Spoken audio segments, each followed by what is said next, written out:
Hello hello hello இருங்க. ரிஷப ராசியா நீங்கள்?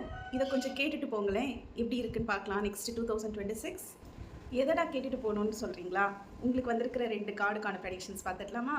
ஸோ என்ன சொல்லுது கார்டு அப்படின்னு பார்த்தீங்க அப்படின்னா, அதாவது ஒர்க்கையும் உங்களுடைய லைஃப்பையும் பேலன்ஸ் பண்ண முடியாமல் சில சமயம் தவிச்சிருப்பீங்க இவ்வளோ காலம். ஸோ இந்த 2026 பார்த்தீங்க அப்படின்னா உங்களுக்கு அதை பேலன்ஸ் பண்ணுறதுக்கு அழகாக ஒரு சூழ்நிலையை உருவாக்கி கொள்ள முடியும். உங்களுக்கு நீங்கள் ஏதோ ஒரு விஷயத்துக்காக எதிர்பார்த்துட்டு இருக்கீங்கன்னா அதில் 2 சான்ஸ் வரும். ரொம்ப நாளாக ஒன்று கூட கிடைக்கலையேன்ற நேரத்தில் 2 வரும்.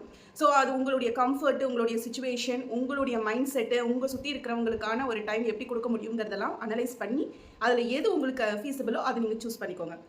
2வது கார்டு என்னென்னா, நீங்கள் ரொம்ப நாளாக ஏதோ ஒரு விஷயத்துக்காக எனக்கு இதில் நியாயம் கிடைக்கல, இது இது அது வந்து கர்மா ரிலேட்டடாக கூட இருக்கலாம், இல்லை அப்படின்னா ஏதோ ஒரு விஷயத்துக்காக உங்களுக்கு உண்டான ஒரு குரல் எங்கேயுமே கிடைக்கல, நமக்கு ஒரு ஜஸ்டிஸ் கிடைக்கல அப்படிங்கிற மாதிரியான ஏதாவது ஒரு விஷயங்கள் நீங்கள் வெயிட் பண்ணிட்டு இருக்கீங்க அப்படின்னா அது அழகாக இந்த 2026 உங்களுக்கு கிடைக்க போகுது. அப்புறம் என்னங்க, திருப்தியாக நிறைவாக இந்த வருஷத்தை நம்ம ஆரம்பிக்கலாம். ஓகேவா? Thank you all.